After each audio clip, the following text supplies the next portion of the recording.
successful talaga. So I'm so thankful na makita, nagpapatuloy ang bawat isa, purihin ng Panginoon. Now, kindly join me in reading 1 Samuel chapter number 17. At yung ating pong teksto is from verse 32 up to verse number 37. Ako na lang po magbabasa ng malakas, pero inaasahan ko ang bawat isa na nagbukas ng Bible at babasahin maging sa paningin, pero nang may pagbubulay at may paggalang sa salita ng Diyos. Again, 1 Samuel chapter number 17, verses 32 to 37. At ganito po nakasaad sa mga nasabing talata. And David said to Saul, "Let no man's heart fail because of him. Thy servant will go and fight with this Philistine." And Saul said to David, "Thou art not able to go against this Philistine to fight with him, for thou art but a youth, and he a man of war from his youth." 34. And David said unto Saul, "Thy servant kept his father's sheep, and there came a lion and a bear, and took a lamb out of the flock. And I went after him, and smote him, and delivered it out of his mouth. And when he arose against me, I caught him by his beard, and smote him, and slew him.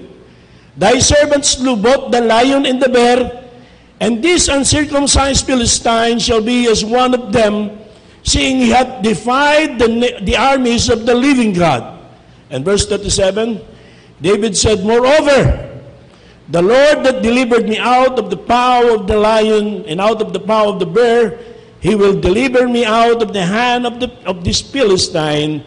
And Saul said unto David, "Go, and the Lord be with thee." Isang malakas na amen sa word of God. Amen! Tayo po yung manalangin.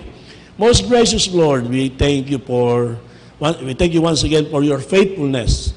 50 years or even more than 50 years. Faithfulness to this portion of your vineyard. We acknowledge the fact that you are the truly one that has been faithful to this work. And despite of our unfaithfulness, ako po bilang naging bahagi of this ministry, at maging yung mga kasalukuyang narito, we humbly admit the fact that hindi po kami naging 100% faithful sa inyo, Panginoon. And yet we're so thankful that despite of our unfaithfulness or lack of faithfulness, you remain faithful. Nanatili po kayong tapat. At siyang sanhi kung bakit ang gawaing ito ay nananatili at nagpapatuloy.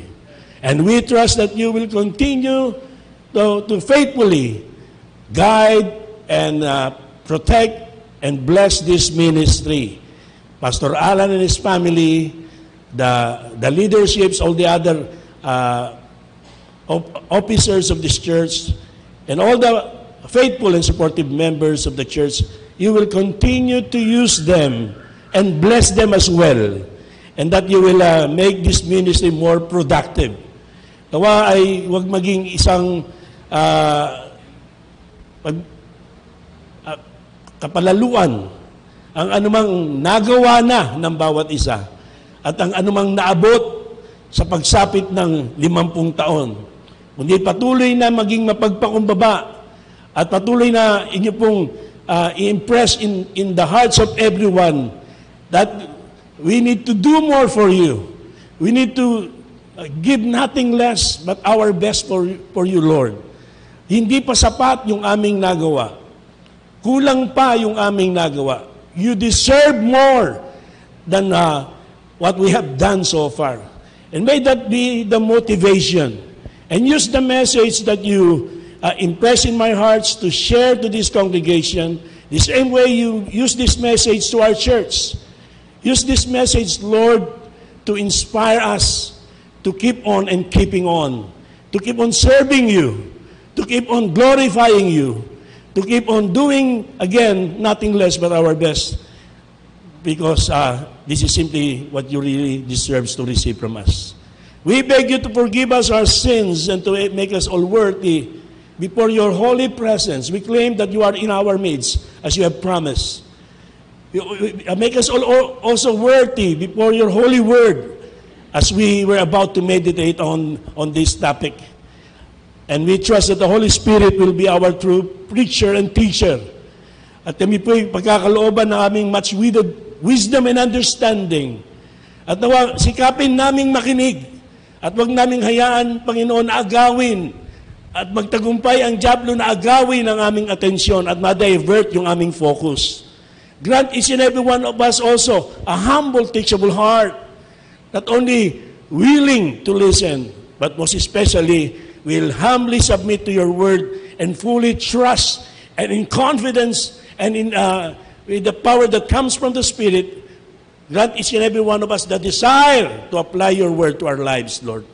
We beg you, Lord. We know that we are not worthy at hindi po namin kaya. Pero sa tulong nyo, sa biyaya nyo, na siyang dahilan kung bakit nakarating sa taong ito ang iglesyang ito, muli sa inyong biyaya kami umaapila at nagmamakaawa upang kami magpatuloy at magawa namin yung aming dapat na magawa. Sa katapusan, nawa kayo po ang aming maitaas na lahat. Ilagay nyo kami sa inyong panan. Sa inyo po lahat ng kapurihan at kalwalatian, and we commit all these things in the precious name of your Son, our Lord and Savior Jesus Christ. Amen and amen. Thank you very much. Maaari na po kayong makaupo. So, ang paksa po natin ay pamagatan nating fidelity in duty. Fidelity in duty. The word fidelity is another term for faithfulness. Okay? Of course, no? Katapatan sa anumang katungkulan ang pinagkatiwala ng Diyos sa atin. Now, ito po, as I have mentioned, as part of my introduction, long introduction, this is a part of our series, the Qualities of an Overcomer series, in light of the life of David, na demonstrate sa early life of David itong mga qualities na ito. At unang-una na quality na naipakita ni David at sinasabi rito sa Bible that made him an overcomer ay yung kanyang fidelity in duty.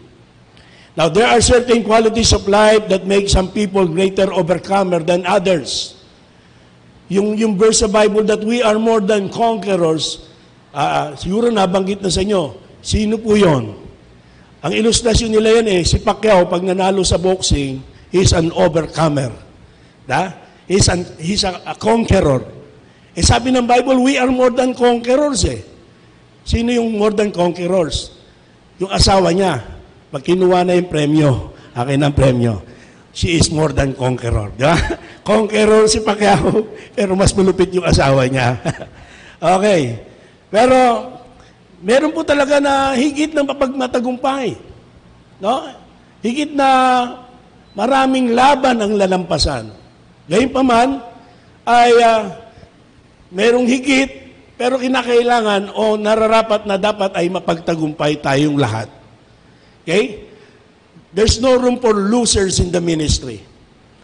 Hindi po bagay, it's a misnomer or oxymoron to say na a Christian loser o Christian losers.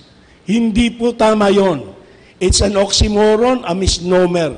Again, let me reiterate, wala hong Christian losers. If you're a true Christian, and if God is your God, and if Jesus Christ is your Lord and Savior, then there's no reason for any one of us to be a loser. No? Natutunan ko kila Pastor Romel and I started applying it. Naging speaker nga po ako doon sa Makati. Ang galing Sabi ng song leader, bago mag-start, sino yung ating sinasamba? And the congregation nagre-respond, the Lord of Lords and the King of Kings. Sabi ko, ang ganda nun Hindi naman masamang kumopya. Kaya ganun na rin ginagawa namin. No, it is important na maintindihan natin yung ating pinagtitiwalaan, yung ating pinaglilingkuran, yung ating sinasamba ay hindi lang basta Panginoon, hindi lang basta hari, kundi Panginoon ng mga Panginoon at hari ng mga hari. At dahil dyan, He deserves nothing less but our best, as well as there's no reason for us to be losers when it comes to our Christian life and our service to our God. That's why, ito po yung central idea of this sermon. No? Tinuturo po ng Bible that the Christian, okay, the overcomer is not only faithful to God in time of blessing, no, in time of prosperity, but we are also expected to be faithful to God even in time of crisis. In other words, in everyday life. And the way we handle both prosperity and crisis is directly related to how well we live for God daily. How we really understand the God that we serve. And overcomers are supposed to be faithful in our duty to God. God-given duty or duties to God, not only every Sunday, not only pag merong anniversary, but every day, actually every day, and as long as we all shall live. We are expected to be faithful unto that. Hello? We are expected to be faithful to all the duties that God has entrusted us. From the time that we got saved, from the time that those ministries or duties ay binigay sa atin, up to the time that the Lord Jesus Christ returns, or even up to the time that we went home, because this world is not our home and this life is not our permanent life. So, yan po yung idea na tinuturo dito sa ating pag-aaralan, which of course, alam ko, familiar kayo, istorya ni David against Goliath. Marami ng preaching, you heard about this. You might have developed your own devotion on this. You have read books. No, marami na. Pero bakit uli? Isa po sa medyo hindi nabibigyang pansin dito ay yung fidelity ni David in doing his duty no matter how small it is. At dyan po yung problema ng maraming Kristiyano. Yung ating small duties. We don't show fidelity in those things. And I will explain further. But first of all, let's take notice of David's perspective from verse 32 up to verse number 37 ng ating teksto. Dito nabanggit yung kanyang enemy. Yung enemy. The enemy not only of David, not only of King Saul and Israel's army, but actually the enemy of God. And for 40 days, sabi ng Bible, ito po mga Philistine, headed by Goliath, na challenge sila sa isang one-on-one fight. Israel had been locked in a stalemate with them. Wala pong tumanggap sa hamon. King Saul should have trusted God to beat back this enemy. But Saul was a broken leader who had lost his way with God. Sad to say, no? He started as a good leader, as a good king sa kanya pong reign. But hindi po siya nagpatuloy. So it's not necessarily or not only how you started your ministry. It is how you continue to do it properly and even how you finish, and you ought to finish well. You ought to finish well. Sad to say, dito po sa Bible, kung tama yung statistics na nabasa ko, 70 to 75% of the heroes of faith did not finish well. Did not finish well. Marami na bumaksak sa huli. At ngayon, marami tayong nakita leaders around us, around the world, who used to be preachers, pastors, Christians, with high standard, moral standard.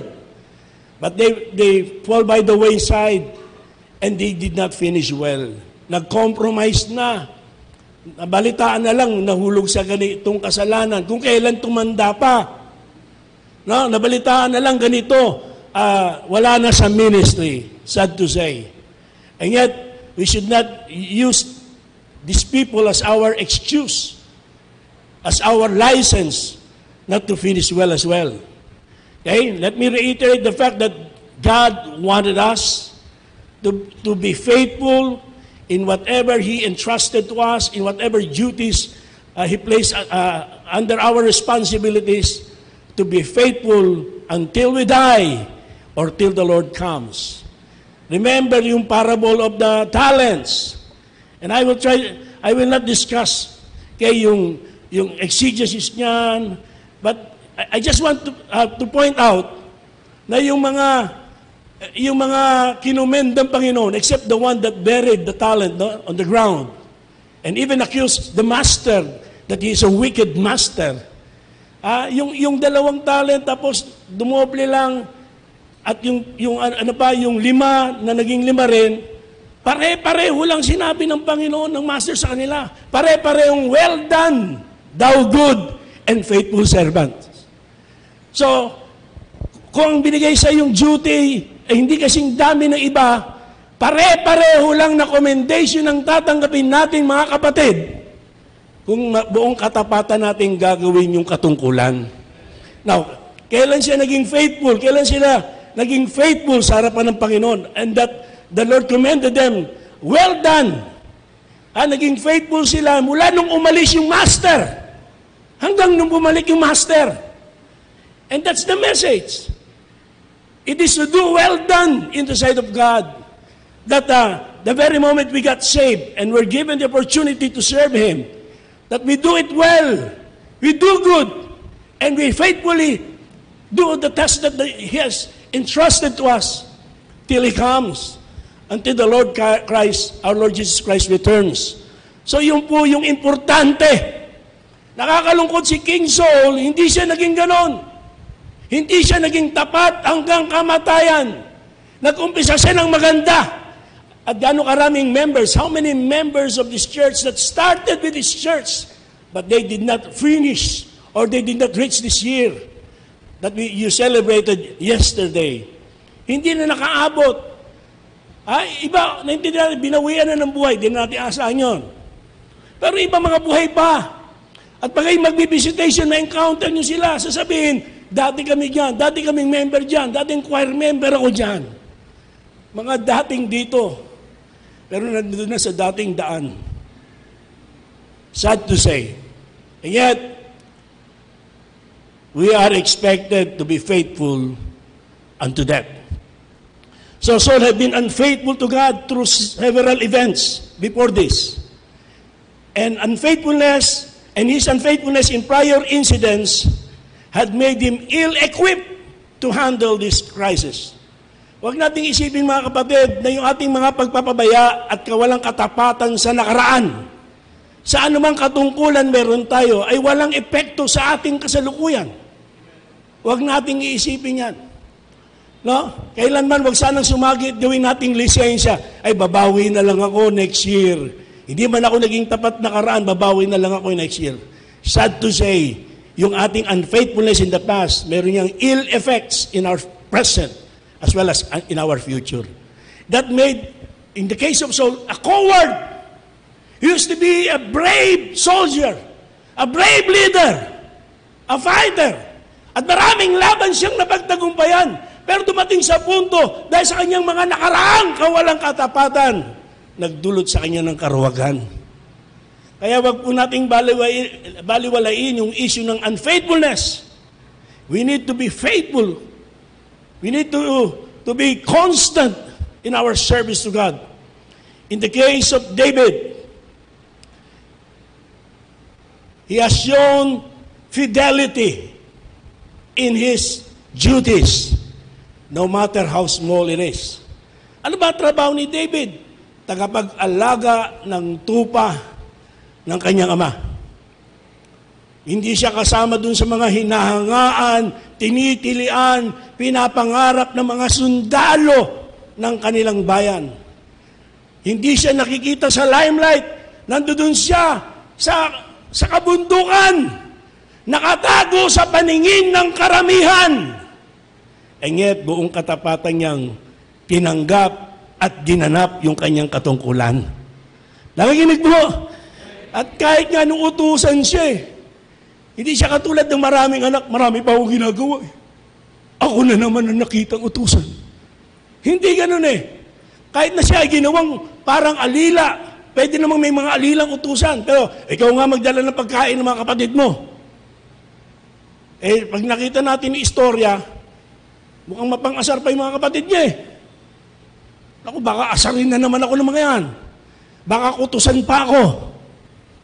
Pero wala tayong nakitang reklamo kay David. Nakita natin yung kanyang kahandaang gawin anumang katungkulan, ipagkatiwala sa kanya kahit na ito gaano kaliit at hindi makikita ng iba. Diyan po nag-uumpisa ang katapatan. Ang katapatan po ang pagdiriwang, unang-una para sa Panginoon. At pangalawa, sa mga tapat na gumanap ng mga ministeryo sa loob ng isang taong ito. Hindi yung lumitaw lang dahil may 50th anniversary. Dami ko nakitang ganun sorry. At aasta na, dati ako member dyan, ganito ako member dyan, ako gumawa na ganito yan. Wala kami pakialam dyan. Ang tanong, naging tapat ka ba hanggang dumating ang panahong ito? Naging tapat ka ba? Katapatan na hindi pang okasyon lamang. Tapos ba ng anniversary, kakanta ka pa ba sa choir? Tapos ba ng anniversary, maglilinis ka pa rin ba ng simbahan? Tapos ba ng anniversary, kasama ka pa rin ba sa mga paghahanda ng anumang programa? Sa maliliit na katungkulan. At kahit na yung mga katungkulang hindi kita ng tao, at kahit hindi ka parangalan.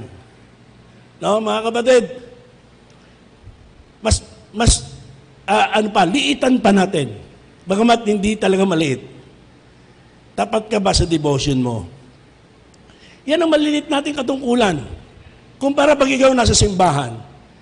Tapat ka ba sa pananalangin para sa pamilya mo, para sa church, para sa pastor, para sa ministry? Tapat ka ba sa personal na pagbabasa mo ng Biblia? Tapat ka ba sa pagdalo sa church? Sa bawat services na meron dito. Nandito ka ba pag may prayer meeting service? Kasama ka ba sa mga cottage prayer? Kasama ka ba sa mga ministries ng bawat departments? Tapat ka ba sa maliliit na gawain na yon? Kahit hindi anniversary, kahit hindi makikita ng ibang tao. May kausap ba? Mga kapitbahay, nandiyo ba kayo? Hello? Harapin natin yung issue na yan. Kasi, marami sa atin, guilty tayo, ang galing-galing natin sa pampubliko, pero yung mga pribado nating katungkulan, pinababayaan natin. Galing-galing natin sa publiko, pero yung mga simpleng katungkulan. And you know what? That is not true faithfulness. I'm not being judgmental, but I think that's hypocrisy.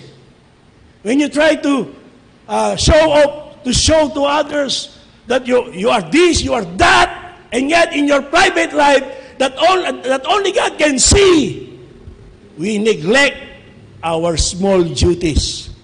We neglect our supposed to be regular duties. Okay? So what's the challenge in light of that, no? Kaya si David, he was able to face bigger challenge, stronger enemies,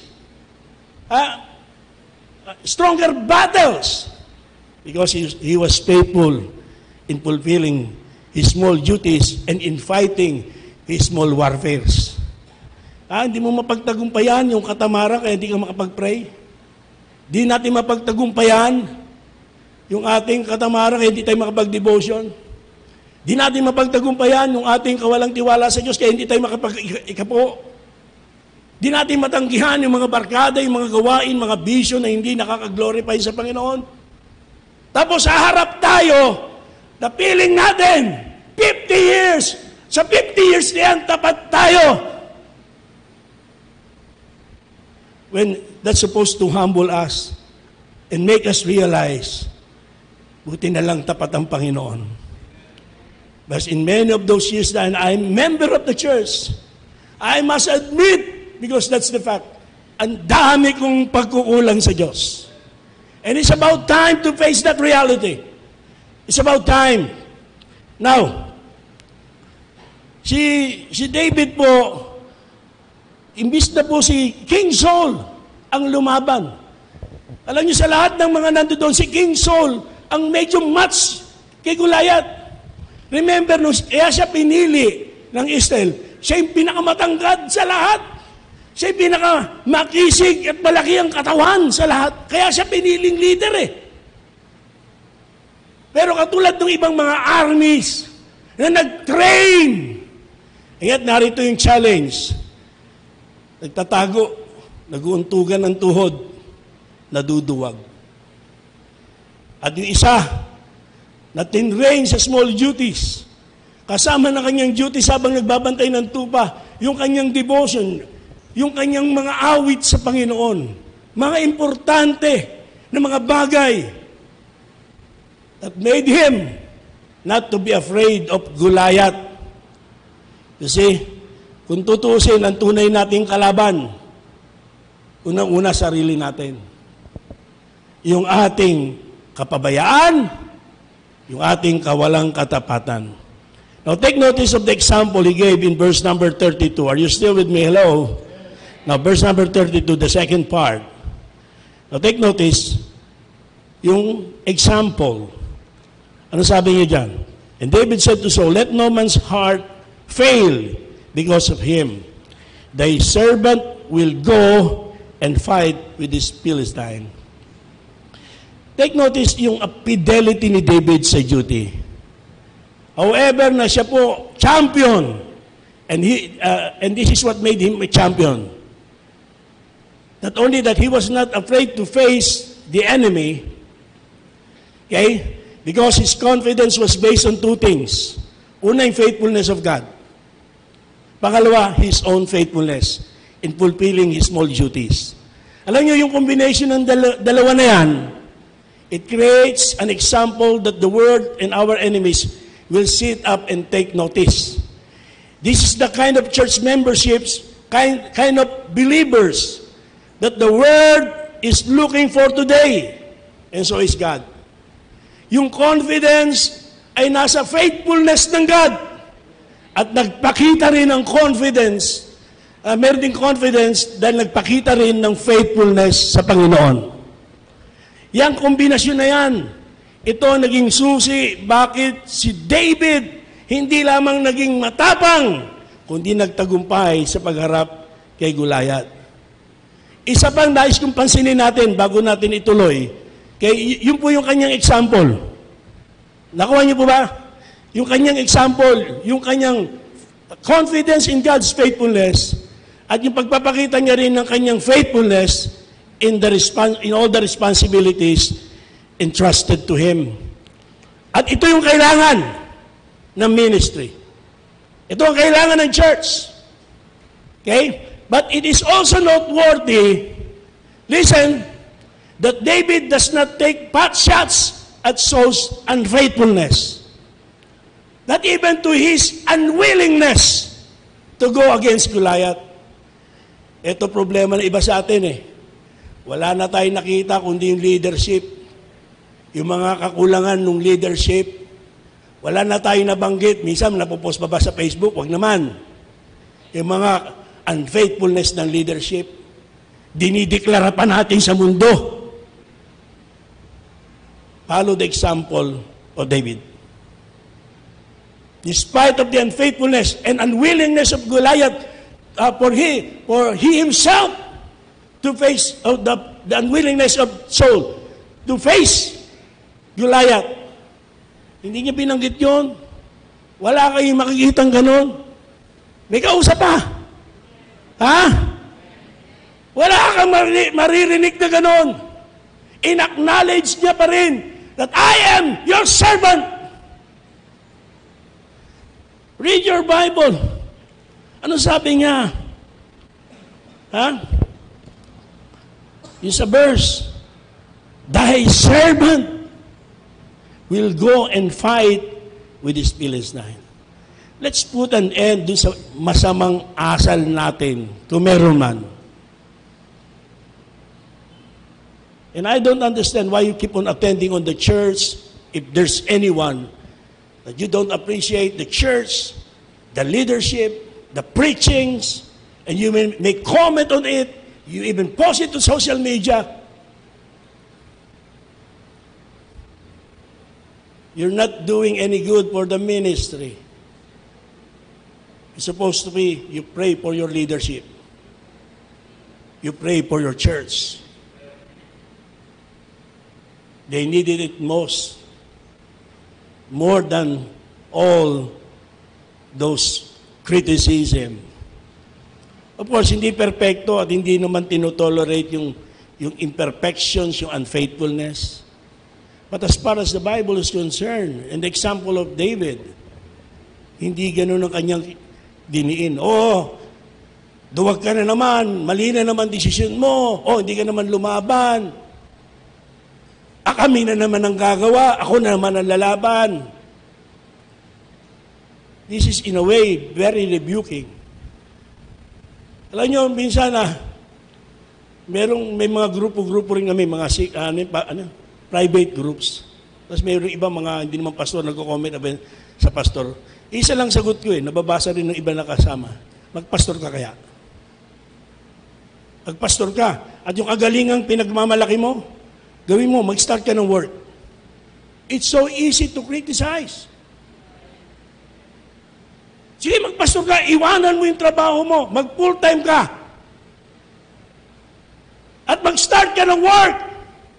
At doon mo ipakita yung galing mo. Minsan nakakalimutan natin Wala naman sanang ganon. No? Pero may ganon nangyayari. Sobrang galing. Ako, natutuwa ako na may mga leadership, pag may mga problema, they come to me and they express their concern for the ministry, even for the pastor. And honestly, in my heart, that's the right way to do it. To be concerned, not to be critical, and to pray. Try to help solve the problem. At wag palakihin pa ang problema. Diba? Sabi nga ni Chinkitan if you're not part of the solution, you're the part of the problem. If you're not helping solve the problem, then if you're not helping, then keep your mouth shut and talk to God in prayer. That's the best way to do it. So this is nothing personal. This is something that many pastors experience. Experiential yan. And it is important, again, to note that David, even though si David ay hindi, ang tawag doon, hindi niya binanggit yung unfaithfulness at lack of faithfulness ni Saul. Okay? He did not allow himself to be sidetracked from doing what is right. Hindi ka tuloy makapaglingkod na maayos. Hindi ka tuloy marami kang nakikitang kapintasan. Marami kang nakikitang komentaryo. Hindi ka tuloy makapag-fellowship na maayos. Si David hindi niya inalaw yung unfaithfulness ni Saul, yung mga failures ni Saul, to sidetrack him. Hindi si Saul ang pinaglilingkuran niya. Hindi si Saul ang dahilan kung bakit siya maglilingkod at hindi rin si King Saul ang dahilan para tumigil siya sa paglilingkod. Tama po natin yung ating focus, mga kapatid. Sa Diyos tayo naglilingkod. Sa Diyos tayo mananagot. Sa Diyos tayo magsusulit. So we should not allow ourselves the same way that David did not allow himself to be sidetracked by the unfaithfulness and unwillingness of King Saul. Nai-ignore natin yan sa pag-aaral na tungkol sa bagay na ito. And David recognizes that the only one he can answer for is himself. Hindi yung pastor ang magsusulit para sa iyo. May sariling pagsusulit yan. Hindi yung kapatid, may sariling pagsusulit yan. Pero magsusulit ka para sa sarili mo. At kung tumigil ka sa paglilingkod, naapektuhan ng paglilingkod mo, hindi naging katagap-tagap ang paglilingkod mo, dahil merong galit, merong kapuotan, merong kaplastikan, merong kapaitan sa iyong puso. Wala kang ibang sisisihin kung ikaw ay magsusulit sa Diyos, kundi ang sarili mo. You allow yourself to be sidetracked Hindi po tayo sa tao naglilingkod, mga kapatid ko. Ha? Kaya ingat po tayo dyan. And secondly, David's performance. Take notice of his experience. Binanggit niya. David's faithful experience at watching over his earthly father's sheep would be enough combined with faith to watch over the heavenly Father's sheep. It is important na maging tapat tayo sa ating small duties. Bakit? Ito nagpapabigay sa atin din ng reason to trust the faithfulness of God.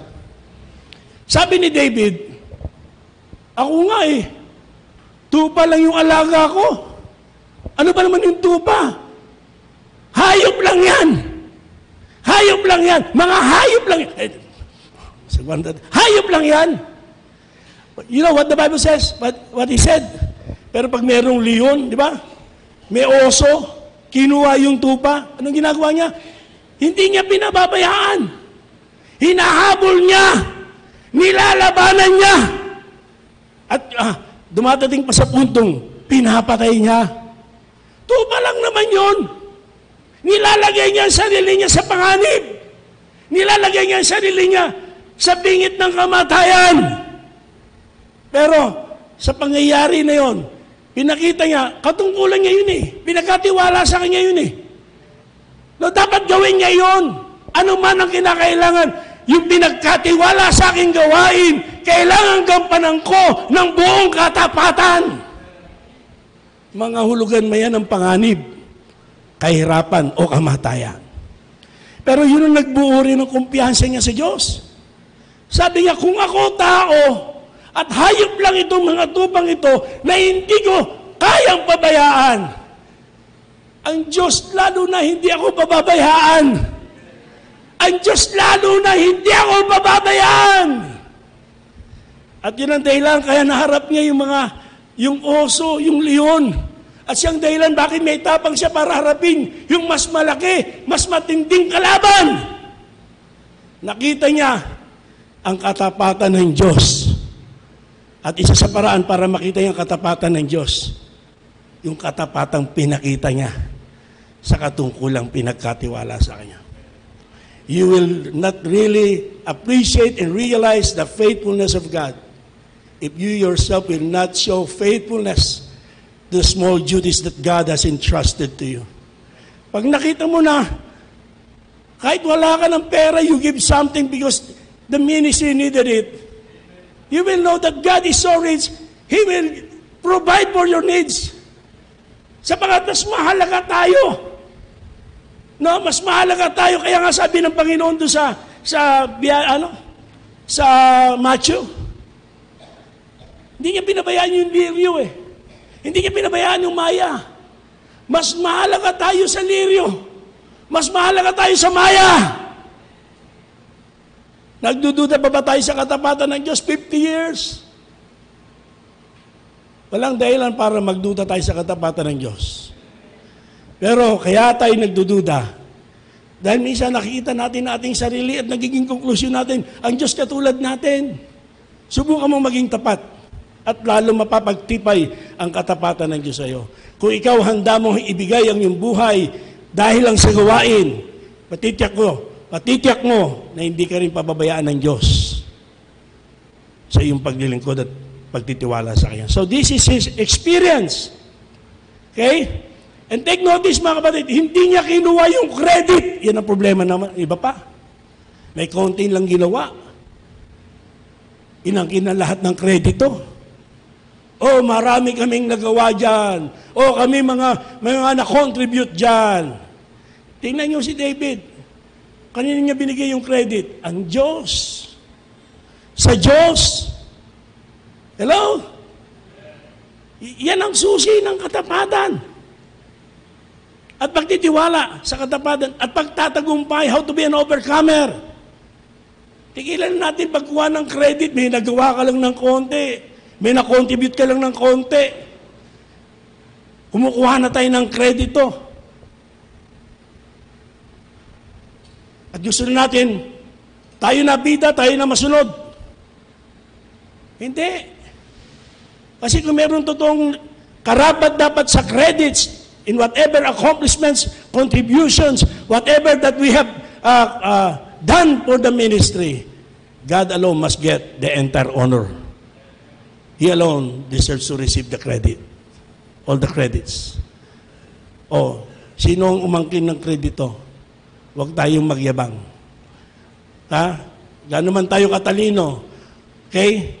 No matter how rich you are, how wise you are, how strong you are, how many have you contributed to the ministry, whether you're an American or you're Filipino or what nationality you have, we are all equal sinners saved by grace only. We don't have any reason to brag. We don't have any reason to be proud. And we have all the reason to give the entire honor and glory and praise to God and to Him alone. He only deserves to receive that. He's only worthy to receive honor and glory and praise. Walang kayabangan. Pag nagyabang ka sa ginamit mo, you now have your reward. And don't expect any reward in heaven. So look at David's performance based on his experience, on his own faithfulness, and the faithfulness of God. He gave credits to God. Ano man kanyang na-accomplish, kahit na sabihin natin siya yung naging faithful, and yet he admit the fact kung hindi sa biyaya ng Diyos, hindi siya magiging tapat. Kung hindi sa biyaya ng Diyos, hindi siya magtatagumpay. At gayahin natin, let's emulate, let's follow the example, let's have the spirit of David. Give all the credits to God. Sapagkat ang katotohanan, we are nothing. Without Him, we are nothing. So, kabaliktaran ni Saul. Bakit si Saul? Okay? Bakit tayo ni Saul? Ni King Saul? Hinamon eh. Ba't di siya naman? Ito pwede niyan. Ito posibilidad. We're not judging him. Baka matalo ko eh. Nakakahiya. Nakakahiya. Baka matalo ko eh. Baka tumakbo ako. Nakakahiya. Umpisa pala yung laban eh. Tumatakbo na. Diba? Mananabong si Katoni. Nakakaya yung manok mo eh. Umpisa pa lang yung sabong eh. Nangarayom na, di ba? Tumakbo na. Talo ka na sa pusta. Nakakaya pa yung manok mo, tumakbo. So si Saul, naintindihan ko, baka inisip niya, baka hindi man ako mapatay eh. Lumalapit pa lang sa akin, tumakbo na ako. Ang pakialam niya, puro sarili niya. Ano sasabihin ng tao sa akin? Ano yung mararamdaman ko? Kabaliktaran ni David. Ang nasa isip niya, Diyos, walang karapatang lapastanganin ng pangalan ng Diyos ng tituling ito, ng supot na to. Wala siyang karapatan. Bakit inaya nyo? 40 days and 40 nights, pinabayaan nila. Sabi ni David, bakit nakaya niyan? Kaya, hindi man siya subok sa ganung laban. Sapat na yung dalilan, yung karangalan ng Diyos, yung name of God, yung honor of God is enough to motivate him, to give him courage, to cause him to face Goliath. It's not about him. It's about God. At ang gagaling pa ng mga cheerleaders niya eh. Imbis na encourage siya, walang lumaban. Siya nag-volunteer. I will fight Goliath. Sabi, payabang ka lang. Ang daming kritiko, parang church. Ang daming plano, programa sa church, proyekto. Imbis na i-cheer natin yung leadership, imbis na i-cheer natin yung pastor sa mga programa para sa karangalan ng Panginoon, ang dami nating kritisismo. Payabang ka lang. Payabang ka lang. Masakit ano? Kung paano tinamaan si Goliath sakto sa ulo. Tamaan sana tayo sa puso, sakto sa puso. At yan ang biyaya ng Diyos na dapat meron tayo ngayon. So David's evaluation in verse 36. David's evaluation of his possibilities for victory were based on his prior experiences of being faithful in duty, again, and in his confidence in God's character. David didn't view this giant problem as being just against Israelites. the Goliath had defied the armies of the living God, thus defying the living God Himself. So meron po siyang tamang perspective. Hindi niya tinitingnan yung kalakihan ni Goliath at kaliitan niya. Ang concern niya ay yung karangalan ng Diyos na walang sino mang may karapatan lapastanganin ng Diyos na buhay. Bago tayo gumawa, mag-isip, magsabi, mag-post, mag-usap, magbulong-bulungan, tingnan muna natin, will God be glorified on that? Was it for His glory? You see, nakita natin ng malaking kaibahan. Nakita ni Goliath, ni Saul ang kalakihan ni Goliath, pero nakita ni David ang karangalan ng Diyos na walang karapatan kahit ang malaking Goliath lapastanganin ang pangalan ng Diyos. And as I now close, David's power, last but not the least, David's power in verse 37. So ano meron tayo sa verse 37? You see, David said, moreover, the Lord that delivered me out of the power of the lion and out of the power of the bear, He will deliver me out of the hand of this Philistine.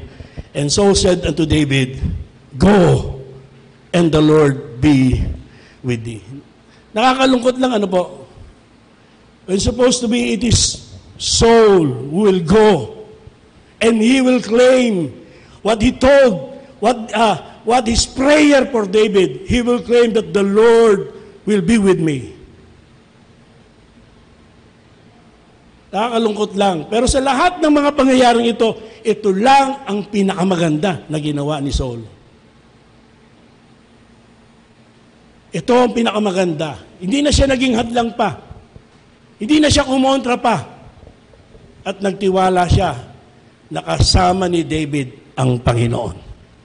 At ang Panginoon ang makipaglaban para sa kanya.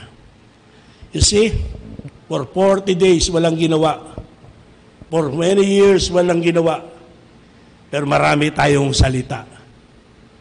Why not, instead of criticizing the leadership and the church, in all of its endeavors, in all of its projects, in all of its program, why not bid them, go, and may the Lord be with thee. Go. For another year, Pastor, let us go, trusting that the Lord will continue to be with us.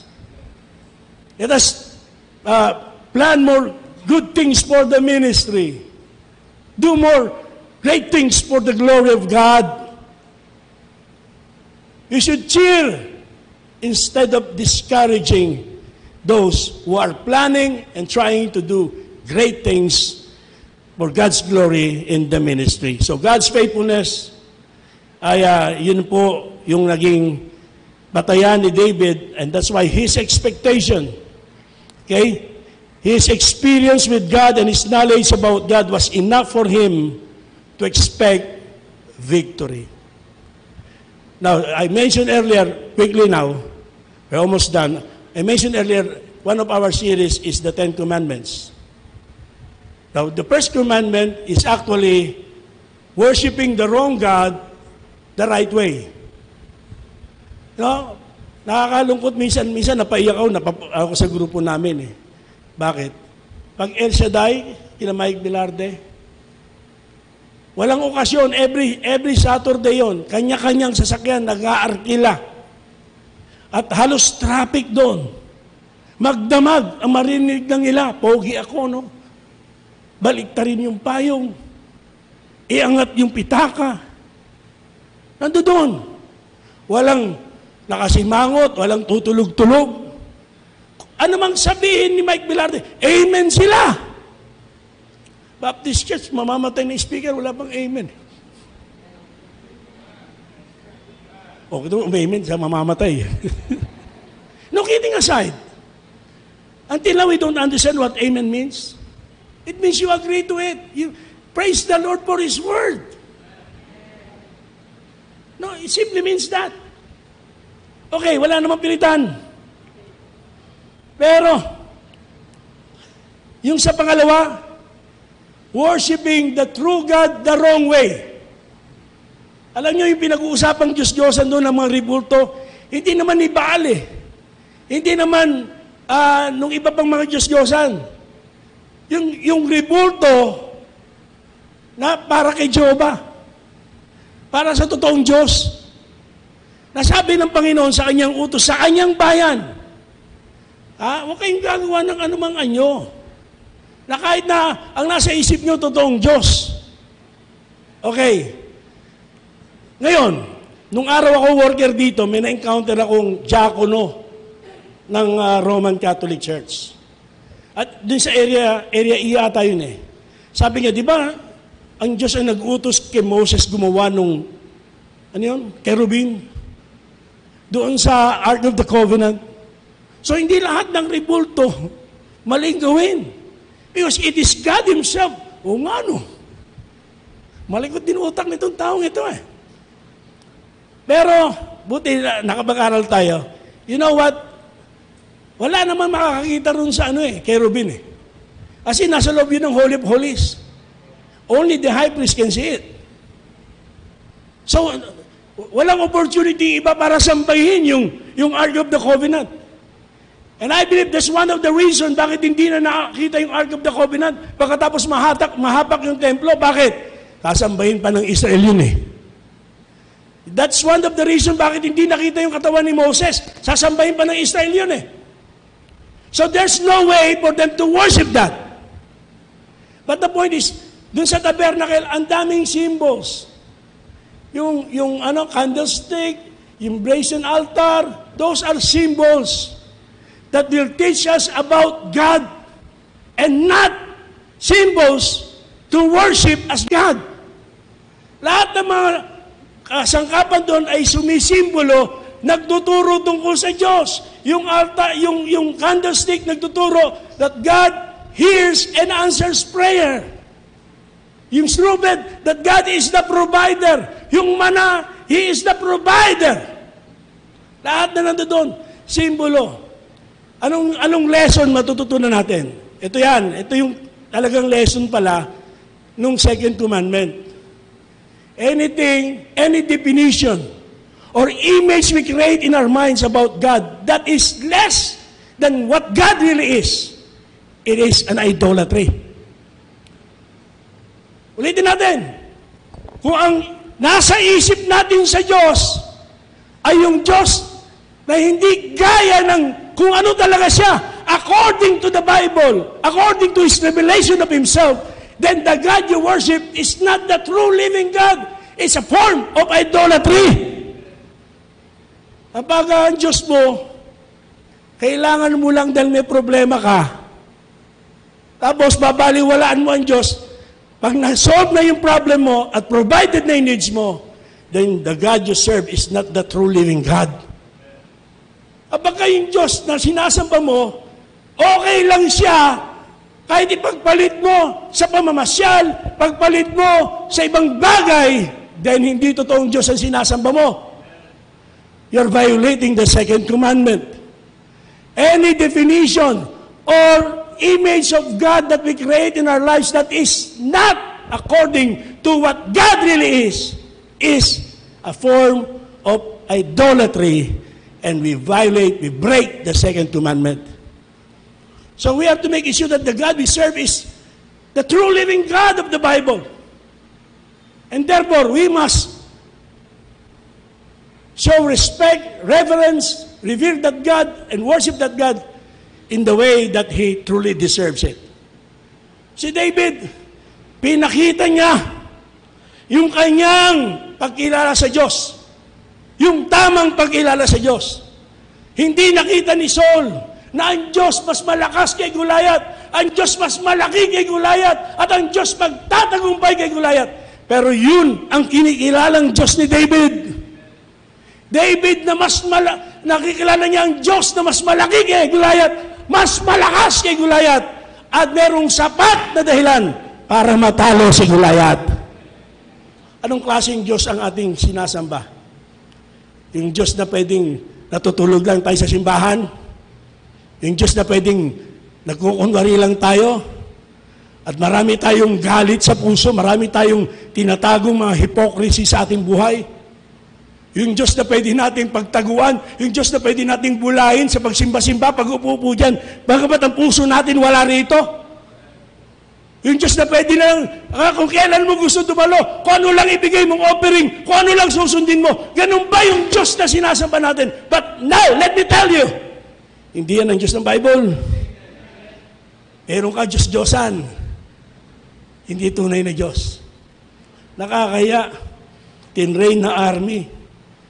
Pero sa oras ng laban, hindi tunay na Diyos ang nakikita. Hindi tunay na Diyos ang sinasampalatayanan. Laging nakikinig ka ng preaching. Lagi ka nagbabasa ng Bible. Tinitrain ka bilang army ng Diyos. Pero sa oras ng laban, kalakihan ng problema, kalakihan ng katisuran, kalakihan ng panganib ang nakita natin. At hindi yung tunay na Diyos na kaya tayong paabutin ng 50 years at kayang higit pa kaysa dyan. Dahil ang ating Diyos ay tunay at buhay.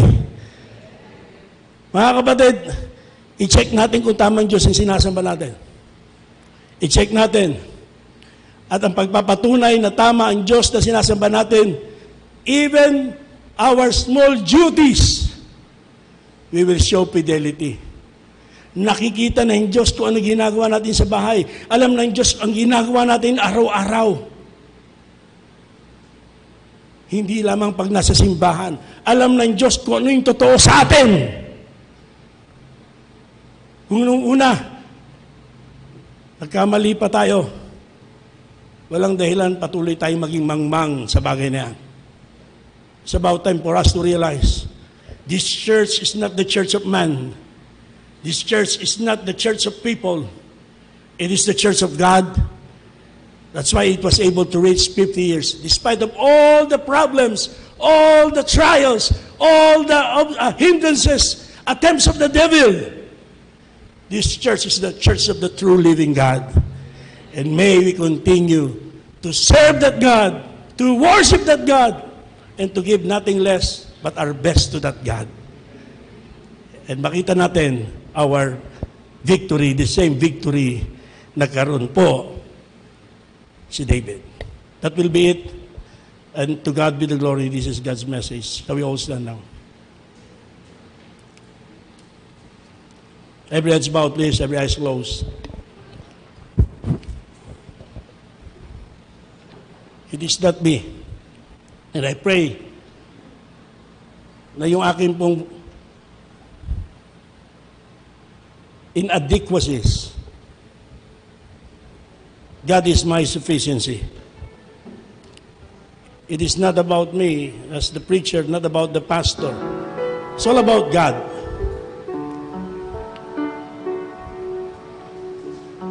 Hindi tayo nabigyan ng pagkakataon lumapit kahapon ang marami sa atin.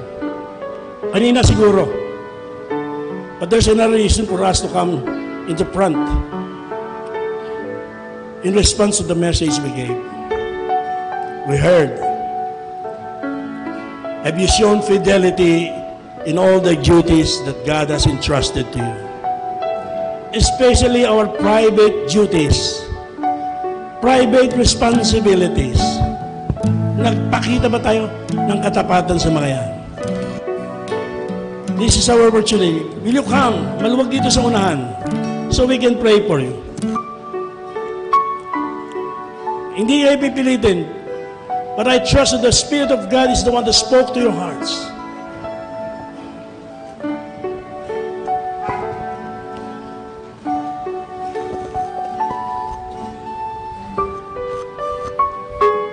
At the same time, we should express our desire to be faithful unto the Lord and humbly admit the fact that, Lord, I cannot do it on my own. I cannot do it on my own. But I want to be faithful to you. Now I beg you, Lord, by your grace, help me to be faithful and show fidelity in all the duties you have entrusted to me. Even those small duties, those private duties, as well as the public ministries and those big responsibilities. Forgive me, Lord, kung natakot kami sa kalakihan ng hamon, sa kalakihan ng panganib na nagbabanta, sa kalakihan ng kalaban. At nakalimutan namin ang patunay mo for 50 years na katapatan sa aming buhay. Nawa sa pamagitan po ng mga mensahe narinig namin kahapon at ngayon sa biyaya nyo, manindigan kami sa katotohanan. Gaya ni David, we should not give the enemy any opportunity to blaspheme your name, to insult your name. We will do it for your glory, Lord, not for anything else. And one more good thing that we learned from your word tonight, hindi adlang ang kaliitan, hindi adlang ang kabataan para maging kasangkapan niyo, Lord. Nawa ang bawat isa sa amin, sa aming takot, sa aming kaliitan, at iba pang mga pangamba ay inyong pinawi. At harapin namin ang laban ng iglesia, hindi sa aming kalakasan, hindi sa aming galing, kundi sa power that comes from you. And Lord, also, help us not to forget to give all the credits to you and to you alone. Not to get any credit at all. Alam niyo naman ang totoo, you know the truth, Lord. And you are the rewarder of them that diligently seek you and serve you. There's no question about that. But then, ano man aming nagawa, to you alone goes the glory, the entire honor and glory. O, correct niyo po attitude namin. Alisin niyo po yung critical naming attitude. And we should cheer the church, the leadership, to continue on fighting for your glory. We pray, and we will continue to respect one another. So,